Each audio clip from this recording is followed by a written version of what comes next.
Okupili smo se danas ovde kako bismo obeležili 24. mart 1999. godine, dan NATO bombardovanja Savezne Republike Jugoslavije. Na današnji dan pre 17 godina NATO je ostvario svoje pretnje. Bombardovanje naše zemlje je započeto u 19 časova i 55 minuta kad su prve rakete pale na Toplicu. Prva je pogodila kasarnu u Kuršumliji kada je NATO sa više krstarećih raketa pogodio podzemno skladište u našoj kasarni. Dozvolite mi da vas u ime osnovne organizacije ratnih veterana Srbije Kuršumlije pozdravim, da vam se zahvalim na odzivu na ovom danu obeležavanja, da date i vi do znanja, pored nas učesnika u neposrednim borbama, ovaj dan postoji i važi kao dan sećanja. U ime načelnika Generalštaba generala Ljubiše Dikovića, u ime svih vojnika, podoficira i oficira kopnene vojske i lično, sve vas pozdravljam. Dragi prijatelji, na današnji dan počela je NATO agresija na našu otadžbinu Srbiju. Agresija od strane NATO pakta počela je 1999. godine, znači pre 17 godina. Tog dana, 24. marta, krstarećim raketama gađana je kasarna Toplički ustanak u Kuršumliji. Cilj dejstva bilo je komandno mesto komandanta 3. armije i njegovih saradnika. Oni nisu bili u bunkeru, ali su bili i stradali naši junaci. Iz komande 3. armije potpukovnici Zoran Petrović i Vlastimir Stanojević. Iz 354. pešadijske brigade kapetani prve klase Milivoje Ilić i Vladimir Nedeljković. Kapetani Radoslav Balović i Žarko Radovanović. Stari vodnik prve klase Miodrag Gladišev. Vodnik Branimir Perić. Desetar Slaviša Milenković i vojnici Dragan Radović i Ivica Đelić. Pored njih ranjeno je još 27 oficira, podoficira i vojnika. Tog istog dana uveče NATO avijacija dejstvovala je po objektima kasarne u kojoj se danas nalazimo. Ovde je poštovana porodica Igić. Sin te porodice nije ovde stradao, ali u blizini Kuršumlije, u Mirničkoj reci. Ti oficiri, podoficiri, vojnici nisu napadali, oni su branili svoju zemlju, našu namučenu, milu otadžbinu Srbiju. Kogod bio na vlasti u Kuršumliji i Srbiji, danas, sutra, narednih godina i za vek vekova, kakav god odnos zapadnih svetskih sila bio prema našoj Srbiji, svi mi koji smo ovde i svi u Srbiji nikada ne smemo ni pomisliti, a kamoli zaboraviti imena i prezimena ljudi koji su dali živote za slobodu u kojoj živimo.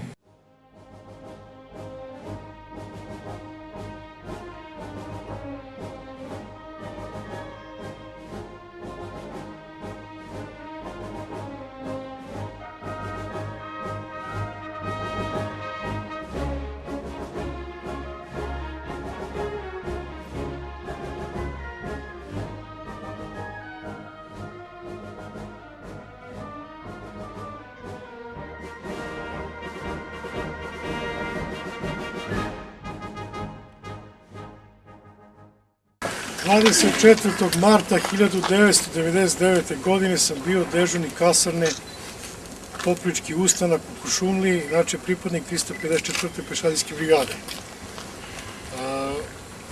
Tog dana i dan pre toga je na snazi bila vazdušna uzbuna, vazdušna opasnost i deo 3. armije, komanda 3. armije, deo 354. pešadijske brigade je dobio zadatak da bude smešten u skloništu, znači iza kog se mi nalazimo ovde, a deo vojnika, starešina je bio u skloništima u gornjem delu kasarne. Negde oko 8:05, koliko ja znam, a da nisam obratio pažnju na to vreme, je sklonište je pogođeno sa, koliko ja znam i koliko sam mogao da čujem u tom momentu, 3 Tomahawke, a kasnije sam saznao, krstareće rakete tipa Tomahawk, a kasnije sam saznao da su one ispaljene sa podmornice iz Jonskog mora. Pogodile su jedna za drugom i jedna, druga, treća upravo ovde u razmaku od nekih 10 sekundi. Znači jedna, druga, treća. Cilj toga je bio da, pošto ovde ne znam ko je obratio pažnju da je ovo sklonište po tvrdnjama stručnjaka, atomsko sklonište trebalo da bude, tu je negde oko 2,5 metara betona, armiranog betona, pa je takozvani sendvič negde oko metar i nešto zemlje, pa opet 2,5 metara betona. Prva ta krstareća raketa je pogodila prvi deo, znači sklonila je prvi deo skloništa, drugi je sklonio drugi deo, a tek je treća, ta zadnja, svojom detonacijom, svojim pritiskom, svojim dejstvom pogodila i, nažalost, opet, koliko ja znam, 11 ljudi, a negde oko, opet nismo mi mogli da brojimo, 27-oricu smo izvukli koji su svi bili u besvesnom stanju i time spasili i vratili u život. Želim da kažem još da ja jesam bio spreman na sve to, ali niko nije verovao da će rat početi Kuršumlijom, odnosno počeo je Prokupljem i drugo, koliko ja znam, drugi objekat koji je gađan je upravo ovo komandno mesto koje je trebalo bude komandno mesto 3. armije. Želim isto da kažem, mnogo toga se zaboravilo, neko zna, neko ne zna, odmah posle bombardovanja u roku od 5 do 10 minuta, možda i kraće, opet niko nije mogao da meri vreme jer je cilj bio da se što pre ukaže pomoć, odnosno prvo da se locira mesto napada pa da se ukaže pomoć, je došla ekipa iz Doma zdravlja, znači sa sanitetom, i došla je ekipa iz policije koji su meni, komandiru straže koji je bio vani i još par vojnika pomogli da prvo raščistimo teren, jer ovaj deo ovde je bio ruševina, tu su bile gromade betona, gvožđa, svega i svačega. I spašavanje je bilo, izvlačenje je trajalo negde oko sat vremena, da bi posle negde oko 9 i 10, 15 bilo naletanje aviona i tom prilikom je, opet ja koliko se sećam, a ne mogu da tvrdim sa sigurnošću, da je ispaljeno oko 10 ovih aviobombi i tom prilikom je pogođeni su delovi gornje kasarne, pogođen je magacin broj 8, ovom prilikom je i izgoreo, i pogođen je deo ovih skloništa gore, gde je bilo par vojnika povređenih, ali srećom nije bilo mrtvih.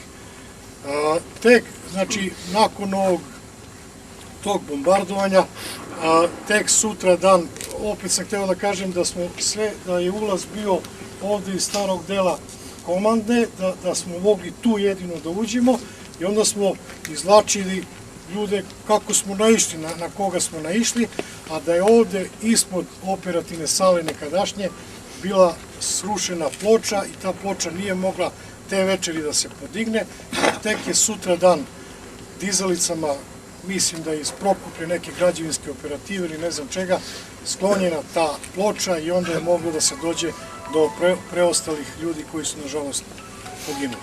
Ja sam 300 puta pokušavao tu priču da ljudima koji su skloni, koji imaju ruku da pišu romane i romane, tu bi moglo da se izda, ali nikad nisam prihvatio da napadnem svog komandanta, svoje drugare, svoje prijatelje i to je otpadalo. Mnogo je bilo interesantnije kad se napiše kriv je taj, pa kriv je ovaj, pa kriv je ovaj. Oni to u svim novinama, u svim knjigama hoće da napišu, ali neće ako ja pričam jednu emotivnu priču kako smo mi kao dobri drugari, kao dobri prijatelji delili te teškoće i bili u komandi. To ih ne interesuje. A upravo je bilo ovako. Mi smo u 20 do 7, znači uveče, bila je vazdušna uzbuna, kako ste i rekli, pred večeru, ušla je cela komanda u sklonište i vreme prolazi, trpezarija će da se zatvori i onda smo se dogovorili, pošto smo mi trebali da odemo do kuća to veče, da predamo, jer smo bili svi mobilisani, svi su ljudi imali zaduženje u civilstvu, da predamo ključeve, stolove, radna mesta, da bi drugi nastavili, da bi ipak se radilo. I uvijek smo dobijali po rasporedu da ode. U nas 10 smo dobili to veče da idemo kući. Onda su predložili, pošto vi idete kući, da odu da večeraju ostali deo komande, a da mi budemo tu dežurni dok se oni vrate. 5 smo bili u jednoj prostori, 5 u drugoj prostori. Ja sam bio u prostori gde je bio Vlada Nedeljković, gde je bio Rade Balović, Perić i Đelić. Nas 5 smo bili u jednoj prostori, u drugoj su bili Micko, Gladišev, ostale, ovi što su nastradali. I prošlo je 3 minuta, 4, kad su oni pošli na večeru, neki su izašli iz skloništa, ali neki nisu bili, još su bili u hodniku za izlaz iz skloništa. Bila je takva detonacija da smo mi uspeli samo da se pogledamo i nestaje struja. Druga, nije prošlo ni 5 sekunde, druga. Mi smo leteli kao u bezvazdušnom prostoru, niko nikoga nije vidio u onom mraku i ja čisto sam molio Boga da me spusti da bi bio na tvrdoj podlozi, jer kao u kosmosu. Kad sam pao dole, setio sam se, što i vi ste rekli, jao, kad su oni pronašli Kuršumliju, šta je bilo sa većim gradovima, gde su bila tamo i moja deca i druga deca, Beograd, Niš, pa to je sravljeno, od toga nema ništa više. Onda sam pokušao rukom da vidim da nemam šuta ispred sebe, da bi video da mogu da dišem ako dođem k sebi i onda je ogroman pritisak na grudima, kao da sam imao 1000 kilograma na sebe i tako sam se došao do kome. Šta je posle toga bilo? Počeo sam da se budim u ambulanti. U ambulanti sam čuo glasove i pitali su da li smeju da mi seku uniformu. Ja sam rekao, ma secite slobodno. I onda su još počeli više da galame, kaže, to su ti bile prve reči, secite slobodno, možda ostaće valjda živ posle toga. Onda je bilo prebacivanje, Prokuplje, Niš, vojna bolnica, ali nisu hteli nikako da mi kažu šta je bilo sa ljudima koji su bili sa mnom. 6-7 dana lekar, doktor Višnjić, je zabranio da mi kažu šta je bilo sa njim. Supruga, porodica, kad dođe, ja ih pitam, oni kažu, dobro su svi, ti si jedini ranjen i ja sam se tešio, kad je ostali su dobro, pa progurat ću i ja. Kad su mi 6. dan rekli šta je se desilo sa njima, teži dan u životu nikad nisam imao.